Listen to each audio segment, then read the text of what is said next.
with Vessi Mink, singer-songwriter on X, uniquely talented and can do impromptu singing, based off of, talking with someone about, their life or what's going on or just something fun and silly, and very powerful.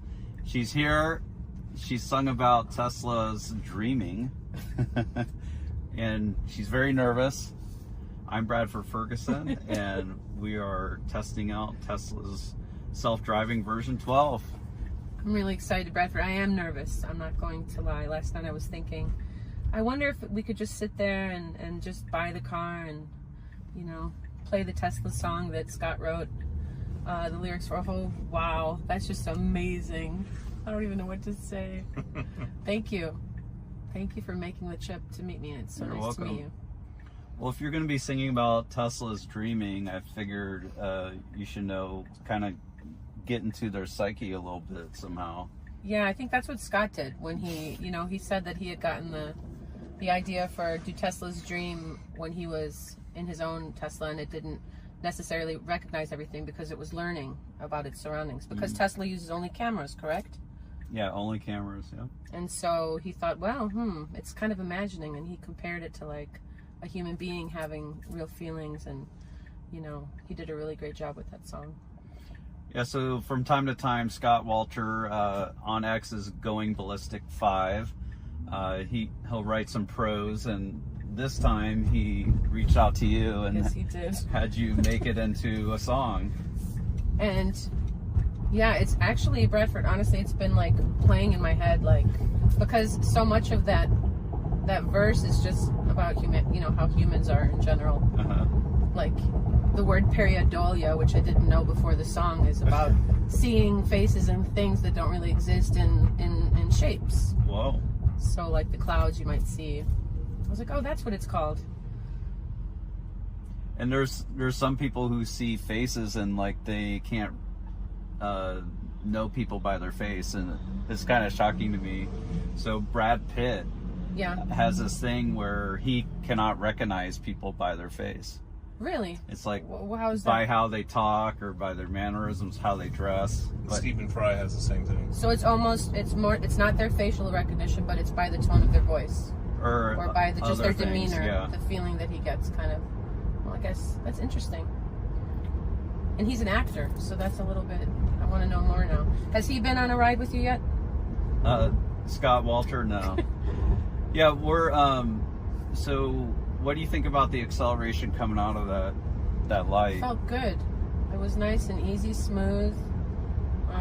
It wasn't abrupt. It feels like a train. We're in a northwest suburb of Chicago, Schaumburg. It's a good halfway point for us to meet. And we're going from a commercial area to a residential just to see people, just to show people, okay, we're done at the store, we're heading back home. Yeah. Yeah, how does it do? And we'll do Slow down right there. We'll do some scenarios like that. Yeah, I saw your roundabout drive with I forgot the gentleman's name, but that was pretty cool. And then to hear the children mention how, you asked, do I drive better than the Tesla, or does the Tesla drive better than me? They were and they said nervous they didn't to tell want me. to tell you. They didn't want to tell you the truth. They didn't want to disappoint Daddy. I'm gonna have to write them a song. I'm just saying. I'm gonna have to write them. They're gonna have to help me. Maybe it'll be about a Tesla.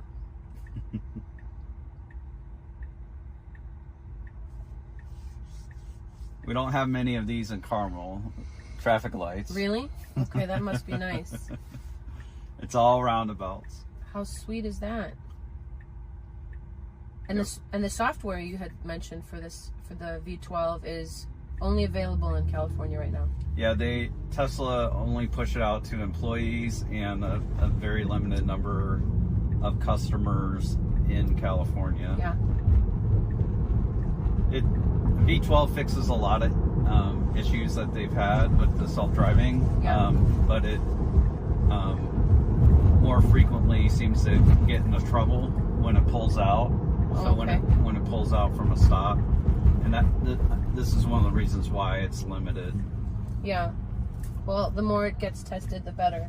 So then the beta testers, I was looking online, are there about 400 400,000 beta testers, is that correct? There's 400,000 people that have the software. Okay, I see. So they're not, I guess you could call them beta testers, but they're owners. They're just customers, Yeah. owners, yeah.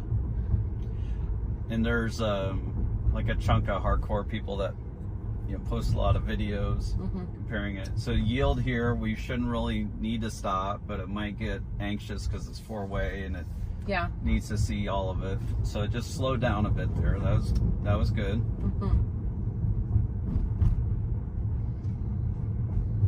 It's a little fancy here. Yeah, I like it. Nice houses. All right, so this is not actually a part of the street. So we're gonna get out of here. But it's cool. It's like it's going in the driveway. That's where I navigated to. Nice. So I'm gonna get out of here before they call the cops. We'll go back here. Is that a Tesla? And it's come to a complete stop. And I think it's just gonna go on to the next. Away we go. So smooth. And so, how long have you been driving FSD Teslas, Bradford? It's been over 2 years now. Wow. And So were you nervous in the beginning, or were you? I was excited, and nervous is part of excited, right? Yeah. So it's a little harder to see from this angle, so it's might be needing a little more to see back into the right. So how does that get remedied? Like, if this is all being, I mean, it's learning as it's driving. Yeah. Every possible scenario, correct? Tesla selects what data they end up sending back to the headquarters. Amazing. So when you bring your car back to your house, it'll connect to your Wi-Fi, and people set that up because you get these free updates that make the software better. It's amazing. So you just set it up so it connects to your Wi-Fi, and people who are on this latest version, like it's transmitting hundreds of gigabytes back to Tesla and data, which that's a lot of video. Yeah, 400,000 cars that. Well, how many people out of that use the FSD? Do you think? Wow, I like that. That was a little bit speedy and sharp. It's a little aggressive. I like that, actually. Like that. That was cool. Have you played the song in the car yet? The Tesla song? I have not. We'll have to arrange that. I mean, Yeah, we did. Because that's how you introduced her to me. Oh, okay. but But there I was another song. also played when you were interacting with Rev. I don't That's know so if it's wonderful how that Sunday night. Yeah, that was during an interview with DJ Doge and Rachel. You were on a Twitter space, and Yeah. some of your fans came up to ask questions. Vessi was doing an interview, but they let some fans come. Rev came up and her son came up and walked on our face when you called her name. She said that he jumped on her head. And then you started talking with the son. You asked him, what his favorite thing is. Wow, look at how nice it just did that turn with this car so close. And we turned into the correct lane. So they were in the far left lane, and they should turn into the far left lane. Right. And we were in the next lane, so we should turn into the next one. And you asked him, and we don't know What's how his old favorite- he is. favorite- What's his favorite thing? Yeah. And he said, "Mommy." Mommy. Yeah, and then I've never begun a song so quickly. Usually I'll say, well, I'm gonna write you a song, but I was like, I just felt like I should just jump right into it, just because it was tender. Like there was like a vulnerability there, and But thank you. He said, "Mama is my favorite thing." Yeah, he did. You did. He said, "Mama's mama, just mama," and and then I just went right into it, and then you clipped it and you shared it, and then you said the hello. Although we had met before in Adrian's space a few months ago, and so Rebellionaire, by the way, is such a cool name. I really like that. Yeah. Thank you. It says it all.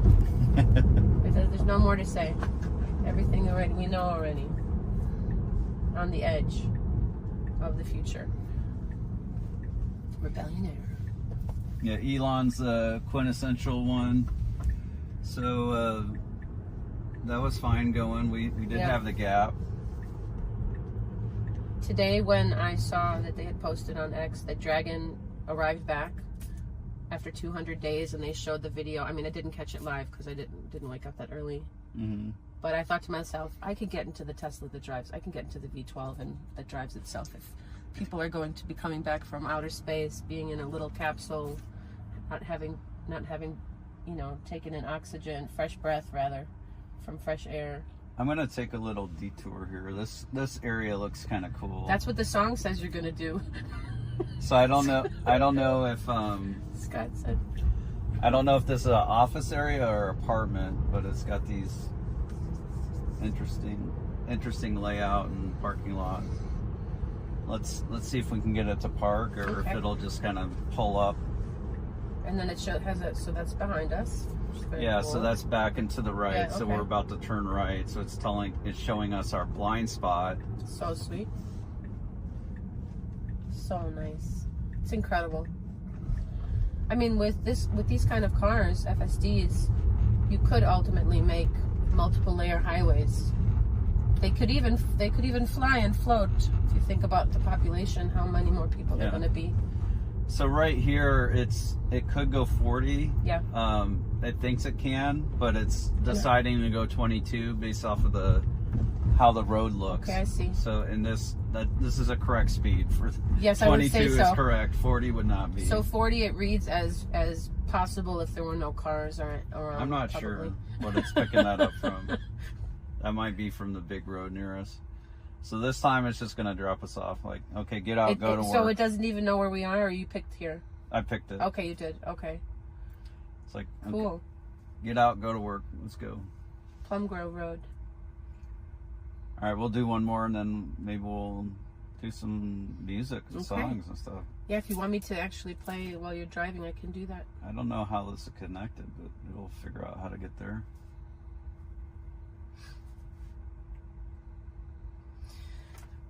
My heart's still skipping. Have you a ever little bit. lost anyone to a drunk driver Oh gosh, or that's traffic accidents? thankfully not. Good. But yes, I have heard stories about the safety aspect of actually having an FSD and how many lives that will save, as opposed to talking about how it's dangerous because there could, quote unquote, be a glitch or whatever people want to say to kind of downplay it. And with any new technology, you kind of need to have, I suppose, people, some are more daring than others, you know. Yeah. I did look into FSD, you know, online, kind of just what's gone on with it, and I think it will save lives. Yeah. If people will allow themselves. So this is it didn't stop there. That stop signs for the person coming out of the parking lot. This is another one where it's coming at an angle, and it's kind of pausing a little bit, but not stopping. Got 3 of those. So that was a good test right there, where it could have got tripped up.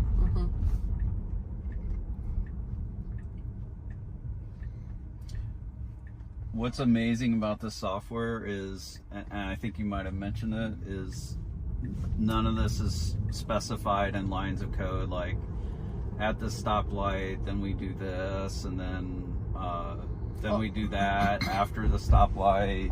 All camera recognition. Correct? Yeah, it's all from camera. It's all from neural networks. And it did change, didn't it? It used to be lasers, correct? They had some with the radar. They had basically both radar and vision, but they found that the radar caused the system to be confused more often than it helped. That makes sense. So, go ahead. I was just going to ask Bessie. So if you were to close your eyes, not that I'm saying that you should, but if you were to close your eyes and we were not to tell you whether a human or a computer was driving, would you be able to differentiate? Absolutely not. No. Let me try. I know that I wouldn't be able to do it because it already is so smooth. Yeah, no. The real deal. Apparently you're going to go collect trash. You're parking your car. So Dax had an interesting idea. So sometimes what it does when it does park is it'll park right on the lines. And his theory for this is interesting. It's like maybe there's Uber or other drivers who will drop people off, and they'll park here so people can easily get out on both sides. So you're saying right that the line in the middle. Yeah, I hear you.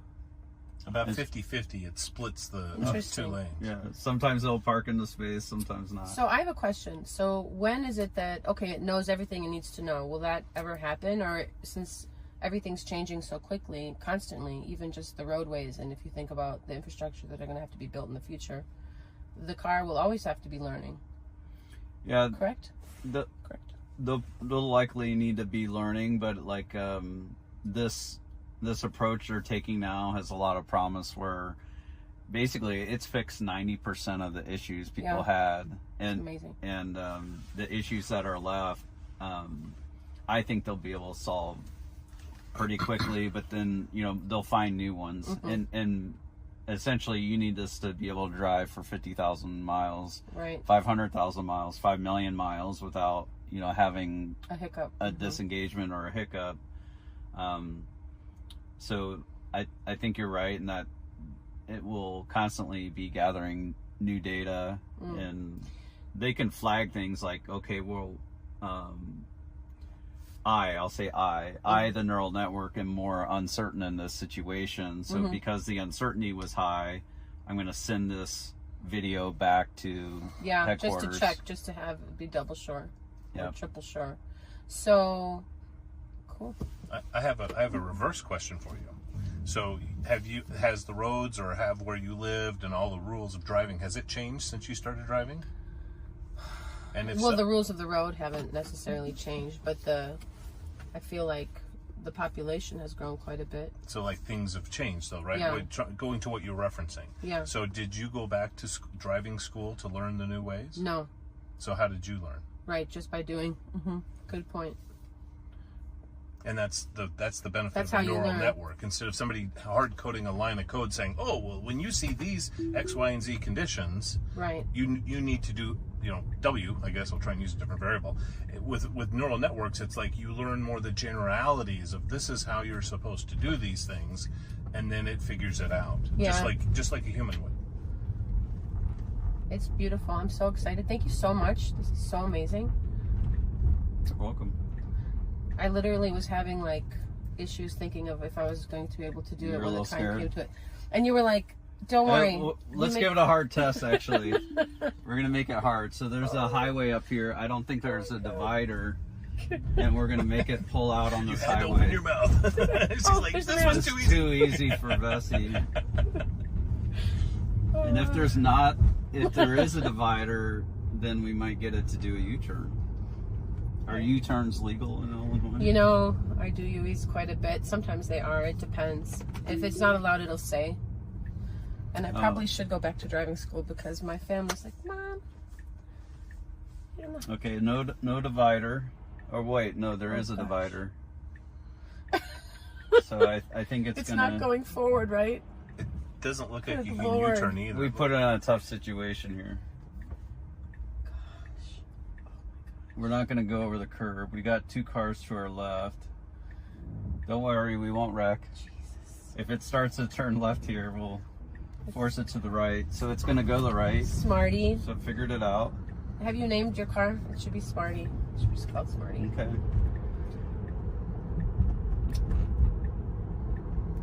So basically this is kind of divided and the car is seeing that. Yeah. And it's just choosing to go the easier way, which is what it should do. Yeah. Go the easier way. And then that puts to rest. If only I knew. Hindsight is 20/20. I suppose the car, the neural network has that down. You don't have to regret. We didn't trick it. More than 50% of the time, when us, the humans, that being Bradford or I, when we're driving and we're like, ooh, I think we're in the wrong lane. Yeah. More than 50% of the time, I'd say maybe 3/4 of the time, the car is correct. Yeah. And we were wrong in wanting to change. Yeah, I think AI in general is just showing everybody how humble people have to become to really kind of allow it to, you know, gracefully enter our lives, so that we don't miss the boat on what it can do for us collectively. I think it's more good than harm, obviously, even though people love to talk about the harm part. They love to focus on what could be the dramatics of things not going, you know. Because it is dramatic. It's extremely dramatic. It creates a story. Yeah. Totally. So we're going to Versailles. All right, let's go. I'm ready. Where's the plane? Oh, you mean over there? Okay.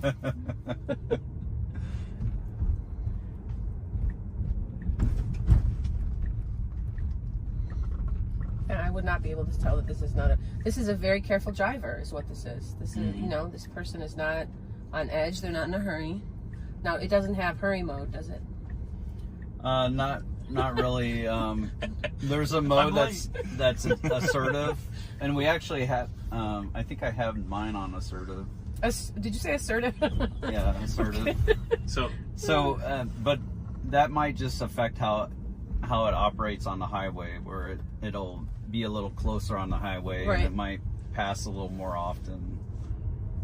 Bessie, do you notice that subtlety? It actually slows down for speed bumps. Yes, I did notice that. I barely knew that we went over one, actually. These are soft ones, so like going 15 over them is appropriate. And there'll be other ones that'll go 11 over. There's these hard ones where it'll only go 5 miles an hour over them. So it knows like what speed to go over them. It's kind of crazy. It's crazy. It's really good. Some people were talking recently, probably in Adrian's Spaces a few months ago, just about how, you know, one day you'll have to go to the race car track to just drive your car because it won't be allowed anymore. Do you guys think that that's the reality? That soon it will have to be on a race track? Well, FSD everywhere, and driving will become a hobby, kind of, if people really want to be in control of the car. Due to the nature of it being... I'd say maybe that's 10 years. Yeah. But wow. It could be... All right, what are we doing? Okay. All right, backing up for a trip here. So do you want to maybe sing a little something? Sure. Like right now in the car here? Yeah, if you want, you can get your guitar. Yeah, sure. We can start a new video. Yeah, I would love to.